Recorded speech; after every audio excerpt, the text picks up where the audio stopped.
Computing class है।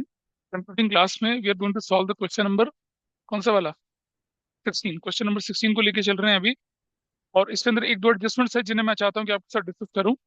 फिर एक और एडजस्टमेंट लेके चलूंगा। आई होप मैनेजर्स कमीशन का कंसेप्ट सब लोगों को आता होगा, मैनेजर्स कमीशन। और जितनी की 32 एडजस्टमेंट्स हम लोग कर चुके हैं ऑलरेडी। और कुछ एक्सेप्शनल क्वेश्चंस हैं, कुछ एक एक्सेप्शनल ट्रीटमेंट है जिनके बारे में आज डिस्कस करूंगा। The chapter is wind up then. ठीक है। और अभी आपके सामने क्वेश्चन 16 बोला है करने के लिए, तो शेयर कर रहा हूँ आपके सामने स्क्रीन पर, उसको देखिए। Is it visible to all of you? Can you see the question number 16? Those are online, देख यस पा रहे सर। हैं? हाँ जी। इसे सॉल्व करना है जल्दी से।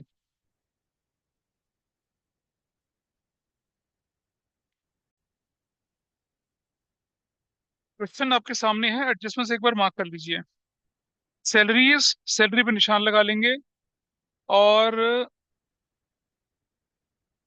Balance in the account included 800 paid in advance, दो एडजस्टमेंट हैं सैलरीज में। Salary for the month 2024 was unpaid which are to be provided. Balance in the account included 800 paid in advance.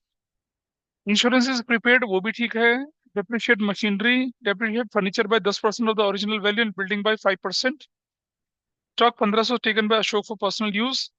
और provision for doubtful debt 10% Sunday debtor बनाना है। और आपके पास question के अंदर जो इन्फॉर्मेशन गिवन है उसके हिसाब से परचेजेस में एडजस्टेड दे रखा है। इसका मतलब जो क्लोजिंग स्टॉक आपके पास क्वेश्चन में गिवन होगा वो सिर्फ और सिर्फ कहाँ जाएगा, बैलेंस शीट की एसेट साइड में जाएगा, ट्रेडिंग में नहीं दिखेगा। तो चलिए, सबसे पहले मैं आपको कहता था कि ओपनिंग स्टॉक लिखो, ओपनिंग स्टॉक क्वेश्चन में है नहीं, इसलिए नहीं opening stock is the question, नहीं है। परचेजेस हैं आपके पास, परचेजेस एडजस्टेड हैं ये। कितने रुपए की हैं बताइए? 2,90,000 की। इस पर एक एडजस्टमेंट है, बंदे ने गुड्स ले ली थी ना पर्सनल यूज के लिए, कितनी है बताइए? 1,500 रुपए का। माइनस कर दिया क्या? ड्रॉइंग्स इन गुड्स, ड्रॉइंग्स इन गुड्स 1,500 रुपये माइनस कर दिया। वैल्यू कितनी आ गई? 2,88,500। और सुनिए, कैपिटल का अमाउंट बताइए, what is the amount of capital? Capital 30,000 है। माइनस ड्राइंग्स इन गुड्स, ड्राइंग्स इन गुड्स 1,500 रुपये माइनस कर दिया, 28,500 आ गया। कोई परचेज रिटर्न वगैरह है क्वेश्चन में? देखिए, is there any purchase return the question? देखिए, परचेज रिटर्न हो या परचेजेस से रिलेटेड कोई और एडजस्टमेंट? नहीं, कोई और नहीं है। ठीक है जी, दैट्स फाइन। ठीक है, परचेजेस एडजस्टेड हो गया। और सैलरीज, अब हम शुरू करते हैं। क्लोजिंग स्टॉक यहाँ आएगा नहीं, क्लोजिंग स्टॉक आपके पास एक ही जगह जाएगा। What is the value of closing stock? हाँ, 40,000 इज योर क्लोजिंग स्टॉक, ऐसा कर दिया। ठीक है, अब एक एक आइटम को करना शुरू करते हैं। बिल्डिंग से स्टार्ट करते हैं भाई, चलिए बिल्डिंग। बताइए, बिल्डिंग पे कोई एडजस्टमेंट है? बिल्डिंग, बिल्डिंग कितने की है? बिल्डिंग है 150 की, क्या लिखा है एडजस्टमेंट में? 5% कितना हो गया? 7,500। 142,500। और बताइए अगला आइटम, नेक्स्ट। नहीं, ट्रायल बैलेंस के अंदर अगला आइटम हो गया, आगे बोलो। सैलरी, सैलरी पे दो एडजस्टमेंट है, चलिए बताइए सैलरीज पे क्या लिखा था? 288,500 मैंने यहाँ लिख दिया। सैलरीज, सैलरीज की वैल्यू बताइए कितनी है? 5,000 प्लस आउटस्टैंडिंग सैलरी कितने की बोली है? लिखा है क्वेश्चन में, गिवन है 1,000। 1,000, तो हमने 1,000 अनपेड कर दिया यहाँ पर। और यहाँ लिख दिया क्या? आउटस्टैंडिंग सैलरीज 1,000 लिख दिया। ठीक है। हाँ, तो थोड़ा नीचे कर लेते हैं, कोई बात नहीं, ऊपर जगह यहाँ कर लेते हैं, चलो। तो ऐसा लग रहा होगा, नीचे कर लेते हैं। और सैलरी, सैलरी 5,000 की है, प्लस आउटस्टैंडिंग 1,000, वैल्यू इज 6,000। ठीक है। माइनस एडवांस, एडवांस कितनी है? 800, वैल्यू इज 5,200। ऐसे कर लिया। और ये advance salary will go to asset side. Advance salaries कितने की बताइए? 800 रुपए की। नेक्स्ट आइटम बोली क्या है? ट्रायल बैलेंस में next item, what is next? Bed date. Bed date है तो भाई डेटर वेटर सब ढूंढ लीजिए। बेड डेट पुरानी कितने के हैं? 2000 रुपीज के, ठीक है। अब जरा एडजस्टमेंट में चलते हैं कि उससे रिलेटेड कोई एडजस्टमेंट तो नहीं किया है। कुछ भी नहीं, कुछ भी नहीं, प्रोविजन वोविजन कुछ नहीं बनाना। नहीं, प्रोविजन फॉर डाउटफुल डेट भी ऑल दे रखा है क्या? कहाँ दे रखा है? हाँ, प्रोविजन फॉर डाउटफुल डेट 10% बनाना, और तो कुछ नहीं है ना? फर्दर बेड डेट वगैरह कुछ नहीं है। 10%। डेटर की वैल्यू बताइए कितनी है? डेटर्स, डेटर्स कितने के? हाँ, 25,000 minus provision for doubtful debts कितने का? 10%, 2500। This is 22,500। और इधर लिख देंगे क्या हम लोग? सिर्फ plus provision for doubtful debts 2,500, it is 4,500। Next item बोलो क्या है? नेक्स्ट आइटम वेजेस, कुछ है एडजस्ट उसमें? वेजेस में कुछ है? वेजेस बताइए कितने का? 10,000 का। अगला आइटम बोलिए। रेंट, क्या एडजस्टमेंट है उस पर कुछ? वैल्यू बताइए। हाँ, 5,000। अगला वैल्यू ऑनलाइन में भी बोल सकते हैं, आप लोगों को रोक नहीं लगी बोलने की? हाँ, सर, सर क्रेडिट साइड में आउटस्टैंडिंग वेजेस भी दिया है। इससे कोई फर्क नहीं पड़ता। रेंट की वैल्यू, रेंट, तुम आइटम वाइज आइटम चलिए अभी। रेंट पे क्या लिखा था? 5,000। और कुछ लिखा हुआ है? तो तुम बोले थे ना अभी आउटस्टैंडिंग लिखा है। हाँ, प्रीपेड रेंट दे रखा है ना, उसका यहाँ से कोई लेना देना नहीं है। रेंट 5,000 एज यूजुअली यहाँ जाएगा। लेकिन अगर प्रीपेड रेंट ट्रायल बैलेंस के अंदर गिवन है तो वो इससे माइनस नहीं होगा, वो तो एसेट्स में जाएगा। क्या बोलेंगे उसको? Prepaid rent. प्रीपेड रेंट कितने का? 3,000 का। अगला आइटम बोलिए। इंश्योरेंस, कुछ है इस पे एडजस्टमेंट? क्या लिखा है? इंश्योरेंस वैल्यू 5,000, ठीक है, माइनस प्रीपेड। प्रीपेड कितना? हाँ, 2,000। वैल्यू कितनी हो गई? 3,000। प्रीपेड इंश्योरेंस अब यहाँ लिख देते हैं 3। प्रीपेड इंश्योरेंस वैल्यू बताइए। 2,000। अगला आइटम बोलिए। नेक्स्ट आइटम फर्नीचर, कुछ है उस पे? फर्नीचर कितने का? फर्नीचर की वैल्यू, अच्छा, किसी पे प्रोविजन फॉर डाउटफुल डेट बना हुआ है? नहीं, प्रोविजन फॉर डिप्रेशन बना है किसी पे? इस पे फर्नीचर पे आइए, इसका ट्रीटमेंट सिखाना था, इसलिए मैंने क्वेश्चन लिया आपके साथ। देखिए क्या लिखा है। Depreciate furniture bye 10% on the original cost. अब फर्नीचर की कॉस्ट 60,000 दे रखी है। Provision for depreciation for furniture भी गिवन है आपके पास, है ना? आप जानते हैं जब प्रोविजन फॉर डेप्रिसिएशन मेथड चलता है तो फर्नीचर कौन सी वैल्यू पे दिखेगा? ओरिजिनल वैल्यू पे दिखेगा। प्रोविजन फॉर डेप्रिसिएशन में तो वैल्यू कमी नहीं होती है ना फर्नीचर की। तो मैं लिखूंगा फर्नीचर यहाँ पर कितने का? 60,000। I right 60,000, there is no problem, as it is लिख दूंगा। ठीक। और मुझे बताइए provision for depreciation on furniture कितने का पड़ा हुआ ऑलरेडी? ऑलरेडी प्रोविजन कितने का पड़ा हुआ बताइए? हाँ, 12,000 का। आई राइट 12,000 यहाँ। हमने कहा था ना प्रोविजन लायबिलिटी साइड का आइटम होता है। वो प्रोविजन फॉर डाउटफुल डेट तो हम क्रेडिट साइड में इसलिए डाल रहे होते हैं क्योंकि हमें बैड डेट वगैरह को राइट ऑफ करना होता है इसमें। और आपने देखा होगा प्रोविजन फॉर डेप्रिसिएशन कब इंक्रीज होता है? जब ज्यादा डेप्रिसिएशन चार्ज होता है। तो इसकी वैल्यू 60,000 है फर्नीचर की। 60,000 पे कितना परसेंट बोला उसने डेप्रिसिएशन बनाने के लिए? 10 में 6,000 बनेगा। अब 6,000 बनने से क्या हो जाएगा? प्लस डेप्रिसिएशन कितना हो जाएगा? 6,000। अब आपका प्रोविजन फॉर डेप्रिसिएशन कितना हो गया? 18,000 हो गया। और प्रोविजन फॉर डेप्रिसिएशन मेथड में मैंने सिखाया था आपको कि अगर ये 60,000 का फर्नीचर अगर मैं आज बेचना चाहूँ 50,000 में, तो बताइए मुझे प्रॉफिट है या लॉस है? 60,000 का फर्नीचर अगर मैं 50 में बेचूं, प्रॉफिट है या लॉस है? प्रॉफिट ना? प्रॉफिट है ना? गलत। 60,000 का फर्नीचर, प्रोविजन कितने का? 18,000 का। 60 में से 18 माइनस करेंगे तो क्या वैल्यू आती है? 42। 42 की चीज बेचें कितने में? प्रॉफिट है, लेकिन अमाउंट कितना? 8,000। लेकिन बच्चा क्या करता है? 60,000 का था और 50 में बेचा तो हो गया, 10,000 का तो लॉस हो गया। प्रोविजन फॉर डेप्रिसिएशन मेथड में आप वैल्यू कैसे निकालते हैं? फर्नीचर की कॉस्ट माइनस एक्यूमुलेटेड डेप्रिसिएशन तब निकलती है बुक वैल्यू। और इसको कंपेयर करते हैं किसके, सेल्स प्राइस के साथ। Got it. तो हमने क्या किया, क्योंकि provision for depreciation method follow हो रहा है, तो हमने फर्नीचर में से डेप्रिसिएशन माइनस नहीं किया।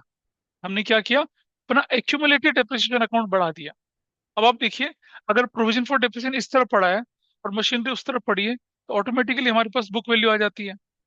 लेकिन एज पर अकाउंटिंग हमें क्या दिखाना है, प्रोविजन फॉर डेप्रिसिएशन मेथड में फर्नीचर दिखेगा पूरी वैल्यू पे, और एक्यूमुलेटेड, अच्छा अगले साल जाएंगे तब, फिर मान लो 10% करते हैं, तो क्या हो जाएगा, फिर ऐड हो जाएगा। प्रोविजन फॉर डेप्रिसिएशन मेथड आपको डेप्रिसिएशन में सिखाया था, उसके अंदर क्या होता है, जैसे जैसे आप डेप्रिसिएशन चार्ज करते जाएंगे प्रोविजन बढ़ता जाएगा, और जब आपको बेचना हो तो आप बेचने का हिसाब किताब कर सकते हैं।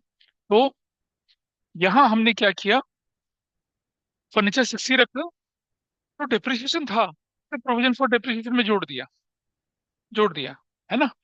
अच्छा, एक तरीका और होता है कि फर्नीचर रखो 60, और ये प्रोविजन फॉर डेप्रिसिएशन टोटल 18,000 को उठा के वहां जाके माइनस कर दो। वो तरीका भी कंपनीज एक्ट में एक्सेप्टेबल होता है, आप देखेंगे 12th क्लास में आपको ऐसी चीजें दिखेंगी।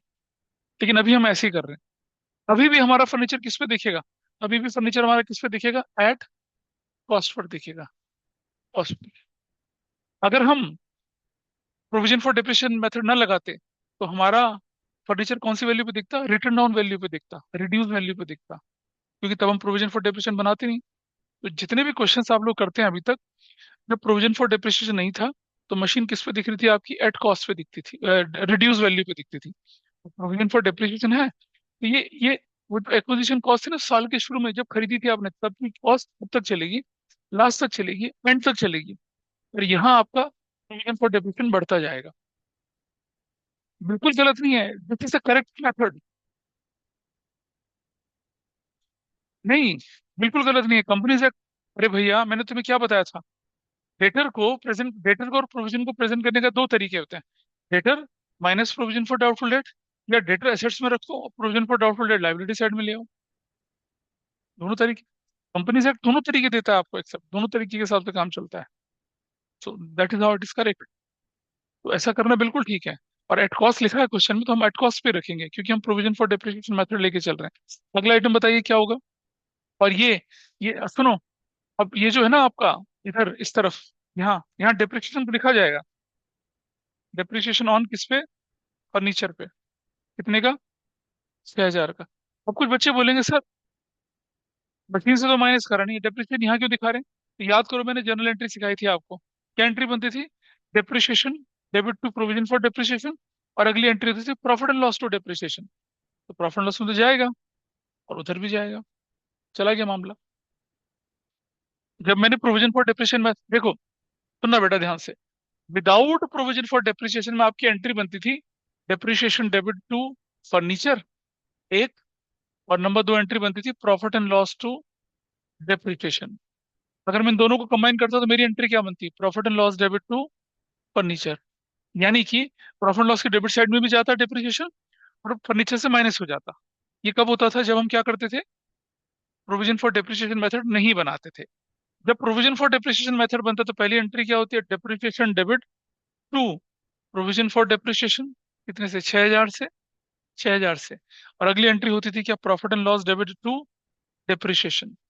ठीक है, और कंबाइन एंट्री करता तो क्या बनती, profit and loss debit to to to provision for depreciation. यानी कि प्रॉफिट एंड लॉस की डेबिट साइड में जाएगा, और प्रोविजन के अंदर जुड़ जाएगा, फर्नीचर को तो टच ही नहीं करेगा ये। बोलो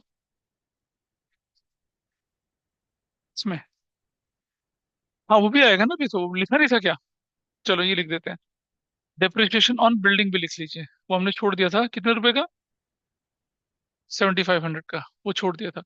this is fine, concept is clear. Provision जब होगा, तब आप क्या करेंगे, उसे प्रॉफिट लॉस की डेबिट साइड में डालेंगे, और क्या करेंगे, प्रोविजन के अंदर ऐड करेंगे, उस पर्टिकुलर एसेट से माइनस नहीं करना उसको, ऐसे करके। ठीक है, चलो नेक्स्ट आइटम बोलो क्या है, ड्राइंग्स, कितने की ड्राइंग्स, ये गुड्स के अलावा है ड्राइंग्स 5,000 की, योर वैल्यू इज 23,500। अगली वैल्यू बताइए, नेक्स्ट। हाँ, डेटर कर लिया, क्लोजिंग स्टॉक कर लिया, कैपिटल कर लिया, सेल्स, सेल्स पे कोई एडजस्टमेंट है, वैल्यू बताइए, 5,29,500। अगला आइटम बोलिए। वेजेस आउटस्टैंडिंग पे तो कहा तो था तुम, अच्छा वेजेस आउटस्टैंडिंग को तो यहाँ जाएंगे इधर। अगर ट्रायल बैलेंस के अंदर गिवन है ना, तो वेजेस आउटस्टैंडिंग कितने रुपए के? 8,000 रुपीज के। चलो ये भी चला गया, अगला बोलो। हाँ, अप्रेंटिसशिप प्रीमियम क्या होता है? आप यंग बच्चों को इंडस्ट्रियल ट्रेनिंग देते हैं और पैसा लेके देते हैं। वैसे तो स्टाइपेंड मिलता है ना आपको जब आप कहीं इंटर्नशिप करने जाते हैं। एक बदमाश कंपनियां होती हैं, ये क्या करती हैं, बेचारे यंगस्टर से क्या करते हैं, पैसा लेते हैं। क्रेडिट साइड में जाता है अप्रेंटिसशिप प्रीमियम। कितने का? कितने का? 500 का। अगला आइटम बोलिए। तो कुछ एडजस्टमेंट तो नहीं है? क्या बोले? सन्ड्री क्रेडिटर्स कितने के? 20,000 रुपए के। अगली वैल्यू बोलिए। और तो कुछ बचा नहीं, सारे आइटम एडजस्ट कर चुके हैं हम लोग। ठीक है भाई, तुम्हारे हिसाब से एक बार चेक कर लें जरा। बेड डेट हो चुका है, प्रीपेड रेंट। ठीक है, we are done, everything is done. इसका टोटल करते हैं। Which side is higher? Obviously this side is already higher. 529,500। Closing stock यहाँ इसलिए नहीं आया क्योंकि वो एडजस्टेड परचेज गिवन था। 529,500। 529,500। ठीक है। अच्छा, यहाँ लिखेंगे हम लोग क्या? Gross profit. भाई बताओ ग्रॉस प्रॉफिट कितना आया transfer to profit and loss account? पक्का से 2,31,000। 5, 9, 12। ठीक है जी। यहाँ ग्रॉस प्रॉफिट 2,31,000 का, ये हो गया पूरी वैल्यू। और will find the net profit as well. Net profit निकल रहा, निकलेगा 2,31,500। 2,31,500। बताइए नेट प्रॉफिट कितना निकला? ट्रांसफर टू कैपिटल अकाउंट कितना निकला? पक्का से मैच कर रहा है आंसर? कितना वैल्यू निकली बताओ? 2,03,000।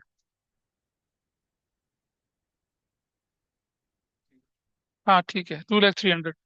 5 तो 7 में 12 तो 15, ठीक है। और यहाँ इधर इधर प्लस नेट प्रॉफिट 2,03,000 कर दिया। क्या वैल्यू निकल कर आई बताइए? 008T 2 2 23 800। What is the final total here? Two two हाँ, 800। ये कितना आ रहा है? 252,800। तो इस क्वेश्चन में मेरा जो पर्पस था बताने का, कि अगर कभी आउटस्टैंडिंग ट्रायल बैलेंस के अंदर लिखा हुआ आ जाए, एडवांस ट्रायल बैलेंस के अंदर लिखा आ जाए तो कैसे करना है, और अगर किसी एसेट्स पर प्रोविजन बना हुआ आ जाए तो उसको कैसे हैंडल करना है। ये चीज आपने यहाँ पर देखी है ना, किसी एसेट्स पर प्रोविजन की बात आ जाए तो ऐसे करते हैं। अदरवाइज हमने सारे क्वेश्चन क्या करें, नॉर्मल डेप्रिसिएशन के हिसाब से करें। इधर ओके विद एवरीबॉडी? आनंद और बाकी लोग? Yes sir. Yes sir.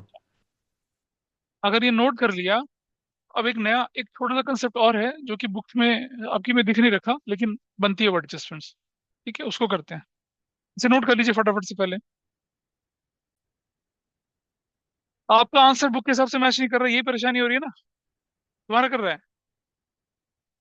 Online में मुझे प्लीज बताइए, क्या आंसर बुक के हिसाब से मैच नहीं कर रहा? क्या हो रहा है? सर नहीं कर रहा, बुक में उनने प्रोविजन और डेप्रिसिएशन माइनस कर दिया है। हाँ हाँ, मैं बताता हूँ। देखो, हमने कहा था दो तरीके से क्वेश्चन होता है, एक तरीके से कर लिया। दूसरा तरीका क्या करते हैं हम लोग? उठाइए, फर्नीचर कितने का? 60,000 यहाँ रखा। प्लीज देखिएगा ध्यान से। माइनस प्रोविजन फॉर डेप्रिसिएशन कितने का है? कितने का ये? 18,000 का। What is the value now? हाँ, 42,000। ठीक है जी। और यहां से इसे हटा दीजिए। अब now see the value. Now see the value. मैंने कहा दो तरीके से हो सकता है। अब बताइए वैल्यू कितनी आई आपकी? Tell me the value now. तो कितनी वैल्यू आ गई अब? तो तुम पहले क्यों बोल रहे थे ऐसा? तो उसके हिसाब से ये वैल्यू बढ़ जानी चाहिए थी ना। हाँ। तो पहले वैल्यू कितने नहीं, रुक जा, पहले कितनी आनी चाहिए थी? 2,78। हाँ, तो पहले वैल्यू आपकी ये आनी चाहिए थी ना, 2,78,000। लेकिन अब क्योंकि हम बता सकते हैं ना कि मेथड तरीका, प्रेजेंटेशन का तरीका है कि आप प्रोविजन को इस तरफ भी ले जा सकते थे। अब आपकी वैल्यू कितनी आएगी यहाँ पर बताइए? 252 800। तो ये मेथड भी आपको कर सकते हैं आप ऐसे। वो पहले वाले तरीके से भी बिल्कुल ठीक था, इस वाले तरीके से भी बिल्कुल ठीक है। ठीक है। So this is how a question is done. अब आप अपने आंसर को मैच कर सकते हैं यहाँ पर। ठीक है, चलिए आगे देखें जरा। अब एक नया कंसेप्ट सीखिए। आई होप आप लोगों ने नोट डाउन कर लिया होगा इसको। सभी ने कर लिया नोट डाउन? नया कंसेप्ट देख लीजिए आप। नया कंसेप्ट क्या है कि एक वैरायटी क्वेश्चन की होती है जो कई बार एग्जाम में आ जाती है। बुक्स में उस तरह का क्वेश्चन आपको दिखेगा नहीं, इसलिए क्या होता है, चीजें गड़बड़ हो जाती हैं। देखिए कैसे करते हैं। छोटा सा कंसेप्ट है, देखते हैं आप में से कितने लोग उसे कर पाते हैं। कंसेप्ट क्या है वो मैं लिख रहा हूँ, क्वेश्चन ही बना के दिखा रहा हूँ आपको मैं। उससे आप आराम से कंफर्टेबल रहेंगे। ये आपके पास एक ट्रायल बैलेंस है 31 मार्च 24 का। ठीक। डेबिट लिखा है, क्रेडिट लिखा है, ऐसे करके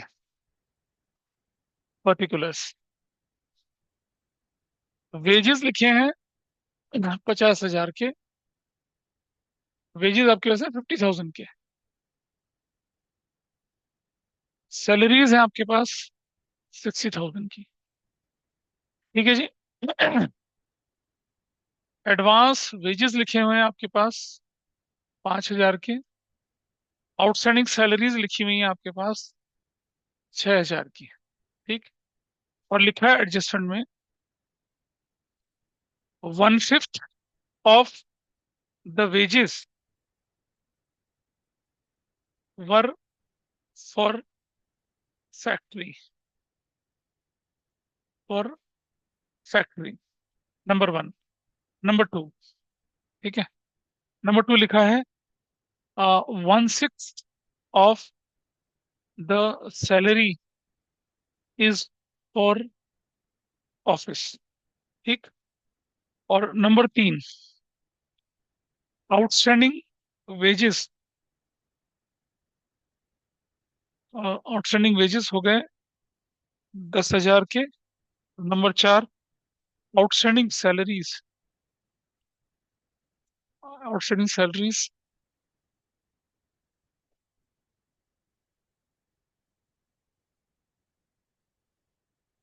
12, सैलरीज 12,000 की। हाँ, ये है भाई, करके दिखाइए मुझे। क्लियर है क्वेश्चन? वेजेस भी गिवन है, सैलरीज भी गिवन है, एडवांस वेजेस भी गिवन है, आउटस्टैंडिंग सैलरीज भी गिवन है। 1/5 of the wages were for factory, 1/6 of the salary is for office. और आप जानते हैं, हिंट दे रहा हूँ, ये ना यहाँ आउटस्टैंडिंग सैलरीज, ये आउटस्टैंडिंग सैलरीज है, ये भी आउटस्टैंडिंग सैलरीज है, ये भी आउटस्टैंडिंग सैलरीज है। और आप जानते हैं कि वेजेस अगर है वेजेस, तो फैक्ट्री, फैक्ट्री वाले तो होंगे कहाँ जाएंगे? ट्रेडिंग में। और फिर अभी क्या करें, 1/5 of the wages were for factory, मतलब जितने भी वेजेस है उसमें सिर्फ 1/5 फैक्ट्री के हैं, तो बाकी कहाँ के हैं? ऑफिस के। ऐसे ही बोल रहे हैं कि 1/6 of the salary is for office, तो बाकी कहाँ की है? फैक्ट्री की है। फैक्ट्री वाली जाएगी ट्रेडिंग में, ऑफिस वाला जाएगा प्रॉफिट एंड लॉस में। करके दिखाइए। That's your question. करिए। देखिए जरा, ये हमने बनाया प्रॉफिट एंड लॉस, ये हमने बनाया यहाँ पर देखिए ट्रेडिंग अकाउंट।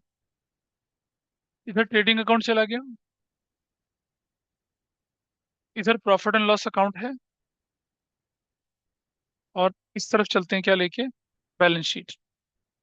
बैलेंस शीट है। और जब ऐसा क्वेश्चन आता है ना, लोगों के मन में बड़ा ही बहुत गड़बड़ फैलती है लायबिलिटी से। एक आसान तरीका बता रहा हूँ इसे करने का। देखिए कुछ नहीं, सबसे पहले क्या काम करिए, वेजेस जहां था उसे वहीं डाल दीजिए। वेजेस यहाँ पड़े ना, वेजेस डाल दिया, कितने का? 50,000 रुपये का। डन। सैलरीज जहां जाना था सैलरीज वहां डाल दीजिए, कितने की? 60,000 की। That is done. Outstanding advance wages है ना, एडवांस वेजेस असेट्स में जाएगा, कोई दिक्कत नहीं, कुछ नहीं, उसका वहां से कोई लेना देना है ही नहीं। एडवांस वेजेस कितने के हैं? 5,000 का, देर इज नो प्रॉब्लम। और ये जो आउटस्टैंडिंग सैलरीज है वो कितने की है? 6,000 की। एज ए रिजल्ट, क्योंकि एक आउटस्टैंडिंग और लगेगी, इसलिए मैंने इनर कॉलम में डाल दिया। भाई ये तो सब अपनी अपनी जगह चले गए, कोई परेशानी नहीं किसी को। अब बोल रहा 1/5 और बोल रहा 1/5, लेकिन क्वेश्चन में आउटस्टैंडिंग वेजेस और आउटस्टैंडिंग सैलरी भी है। एक तरीका तो ये होता है कि पहले ही बाइफरकेट कर लूं। अगर मैं पहले ही बाइफरकेट करूंगा तो फिर आउटस्टैंडिंग सैलरी को भी बाइफरकेट करना पड़ जाएगा, वो तो डबल काम हो जाएगा हमारा। गेटिंग माई पॉइंट और नॉट?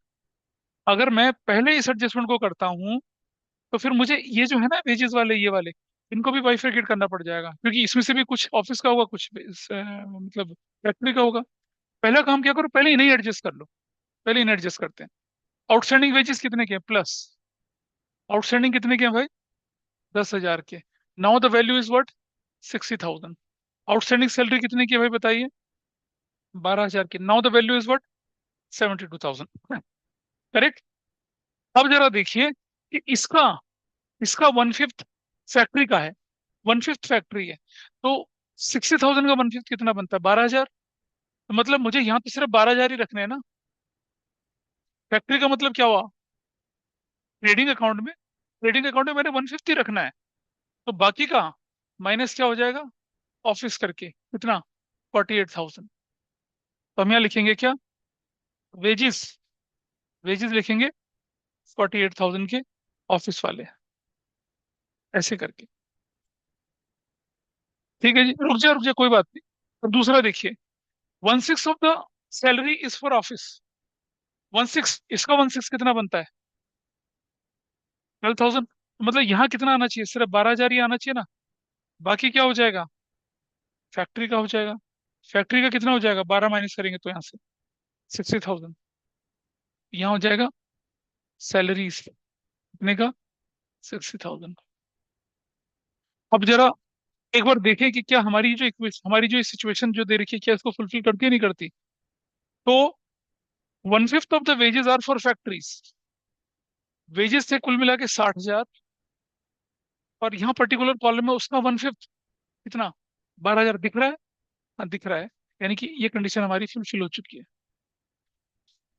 ये कहता है क्या कि 1/6 of the salary is for office. 72,000 का 1/6 यानी कि 12,000 कहाँ दिखना है? प्रॉफिट लॉस पे दिख रहा है? हाँ दिख रहा है। ये ठीक है। तो 72 में से 12 रख के बाकी कहाँ भेज देंगे? फैक्ट्री में। और यहाँ 60 में से 12 रख के 48,000 कहाँ भेज देंगे? ऑफिस में। ठीक है। अच्छा, अब जो हमने आउटस्टैंडिंग सैलरी आउटस्टैंडिंग वेजेस किया था ना, पुराने वाला, ये वाला आउटस्टैंडिंग वेजेस यहाँ लिखा जाएगा कितने का? कितने का आउटस्टैंडिंग वेजेस? 10,000 का। करेक्ट। और प्लस फर्दर आउटस्टैंडिंग कितना हो गया? 12,000। तो कुल मिलाकर हो गया आपका 18,000। बताओ भाई कितने लोगों ने ठीक किया था इसे? बाइफरकेट करने में टाइम ज्यादा लगता है ना, लेकिन आंसर तो वही आ रहा है। क्यों बाइफरकेट करें उसको? There is no need. और पता चला कि कोई टेढ़ी फिगर आ गई तो फ्रैक्शन में बाइफरकेशन होगा फिर तो। Is it okay with everybody और नॉट? बताइए Yes, बेटा, sir. एक और दूं ऐसा? इसे कर लो पहले, इसे कर लीजिए। इसे करिए पहले, फिर ये ये थोड़ा अलग तरह का एडजस्टमेंट का केस था, जो अगर आएगा एग्जाम में तो तुम देख लेना, मतलब 100 बच्चे होंगे तो 2 बच्चे ठीक करेंगे, बाकी गलत करेंगे।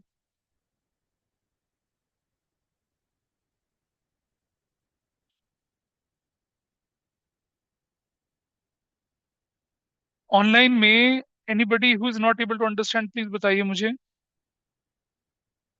Do I need to repeat this? बोलो। रिपीट करना तो मैं कर दूंगा, मुझे कोई परेशानी नहीं है। हाँ जी, चलो। हाँ, एक बार कर दो, मजा आ गया। ठीक है। नहीं समझ नहीं आ रहा बोला उसने। देखो, वेजेस वेजेस बोल के डाल दिए। मैं इसको आपको नॉर्मल करके दिखा रहा हूँ, देखिए।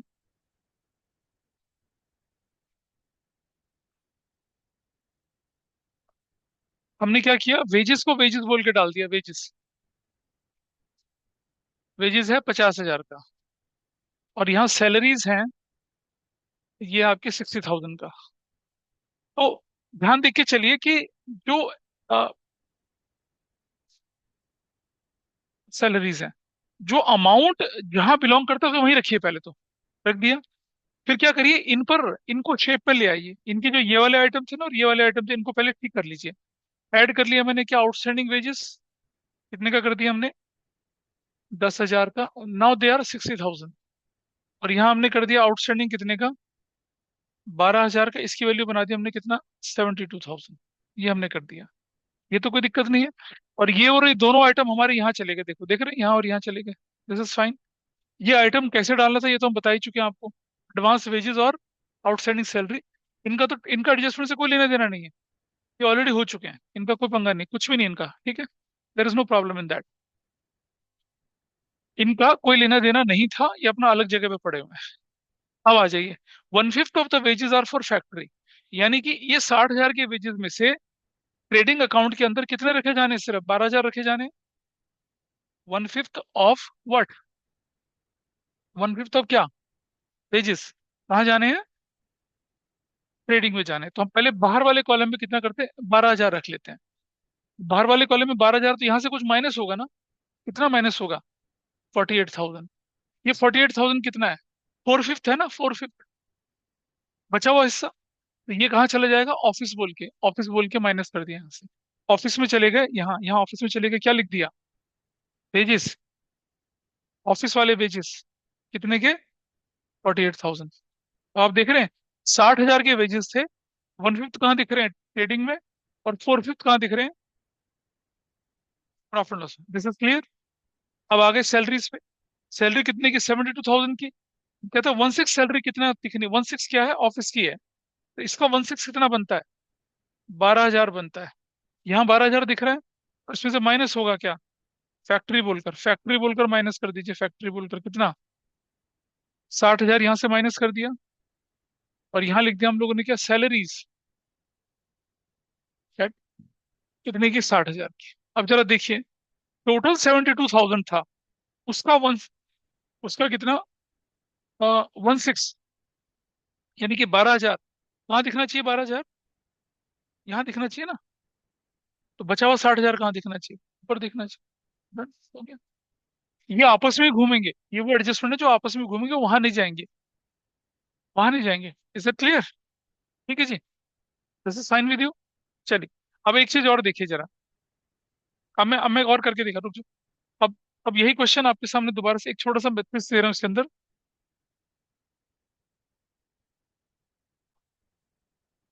तो मैंने ये कर दिया,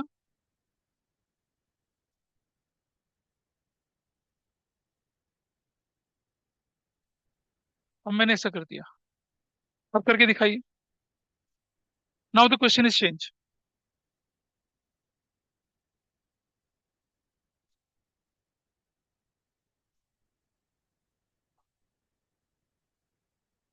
ये इसको मैं बदल रहा हूँ,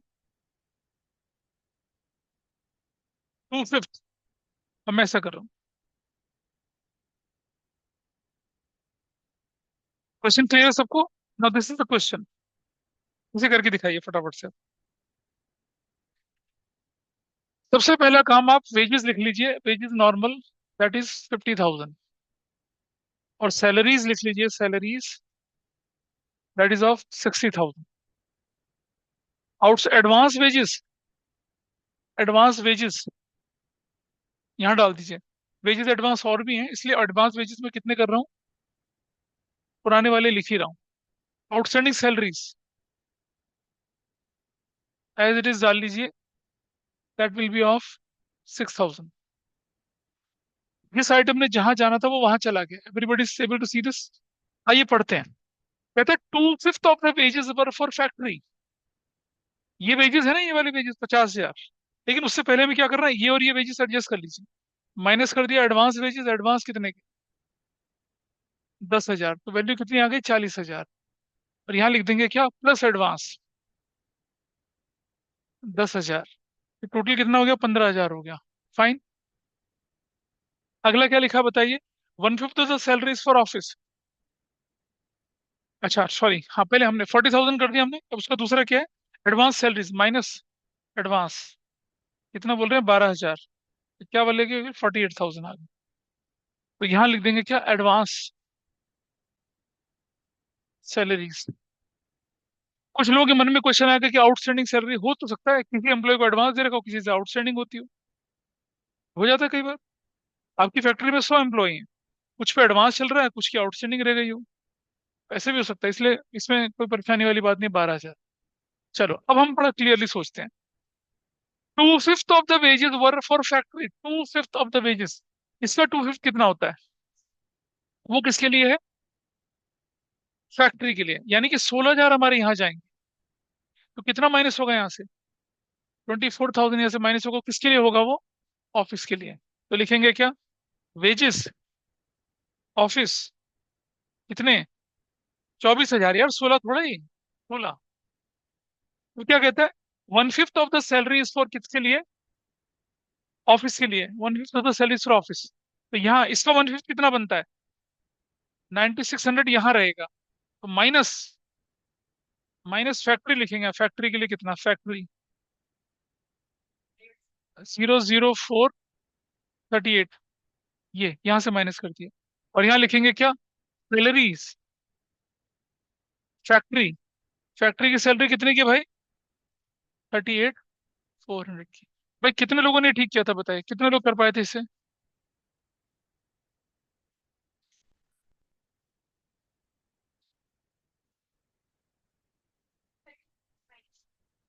पार्टी क्यों माइनस करेगी? नहीं, मैंने क्या बोला आपसे, अगर आप ऐसा करते तो फिर आपको एडवांस को भी बाइफरकेट करना पड़ता ना। नहीं, उतना उतना मत करिए। पहले आप इनको ट्रू शेप में ले आइए, फिर इसका फैक्ट्री है वो करिए। क्योंकि अगर आप उसका करोगे तो फिर आपको आउटस्टैंडिंग एडवांस उसका भी बाइफरकेशन करना पड़ जाएगा, वो भारी पड़ेगा फिर। पहले उनको ट्रू शेप में ले आइए, फिर उसको बांट दीजिए। एडवांस एडवांस ही है, वेजिस का माइनस कर दीजिए उसको। बैलेंस शीट में नहीं फर्क पड़ रहा हो कि फैक्ट्री वाला एडवांस वाला, सर वो तो अपना हिसाब से चलेगा जैसे चलना है, वो तो वेजेस के नाम से जाएगा। तो डजेंट मैटर कि फैक्ट्री का आउटस्टैंडिंग है या वेजेस का आउटस्टैंडिंग है या ऑफिस का आउटस्टैंडिंग, वो तो बैलेंस शीट में कोई फर्क नहीं पड़ रहा। बैलेंस शीट में तो आउटस्टैंडिंग आउटस्टैंडिंग है, चाहे फैक्ट्री का चाहे वेजेस का, कोई फर्क नहीं पड़ रहा। तो आपने यहाँ जो बड़ा बड़ा अमाउंट था एडवांस आउटस्टैंडिंग का, वो अपनी जगह पे डाला। जब वो रियल शेप में आ गए तब उनको क्या करा, मुझे बता बेटा, कहाँ स्ट्रगल कर रहा है, बता कहाँ गड़बड़ हो रही है, बता कहाँ गड़बड़। ये 48,000 का 12% कितना, ये जो है वैल्यू 12%। हाँ, बोलिए क्या है?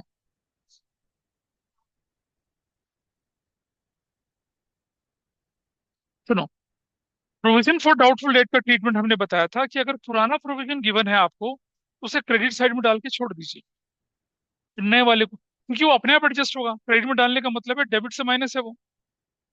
तो there is no extra thinking in that way कि अगर आपके पास प्रोविजन पुराना गिवन है, प्रोविजन फॉर डिस्काउंट पुराना गिवन है, उनको क्रेडिट साइड में डाल के छोड़ दीजिए।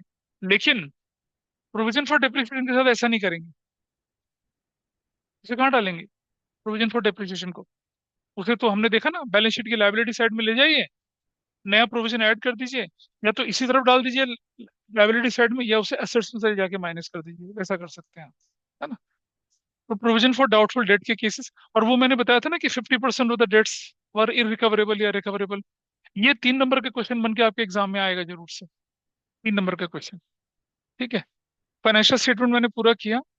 अब एक लास्ट चैप्टर हमारे पास रहता है सिंगल एंट्री, वो 2 या 3 क्लास में खत्म हो जाएगा। After that will start revision and then test, revision और टेस्ट साथ साथ चलेंगे। हाँ, I am going to do that, लेकिन आपके साथ ही तो घूमने चले गए, कोई बात नहीं। ठीक है, तो जिनके बचे हुए चैप्टर रहते हैं, जैसे कुछ लोगों का रेशियो रह गया करने के लिए, कुछ लोगों का इशू ऑफ शेयर्स है, ये छुट्टियों में मेरे साथ कर लेंगे पूरा, ताकि जनवरी तक आप लोग क्या कर पाएंगे, उसको पूरा कर पाएंगे। Is that okay with you? ठीक है, हाँ कोई बात नहीं, कोई बात नहीं। जिनके भी जो चैप्टर रहते हैं ना, वो मुझे आज लिख दें, ताकि मैं अगली क्लास तक आप लोगों को उसके नोट्स दे दूं, और फिर हम उसको पूरा कर लेंगे।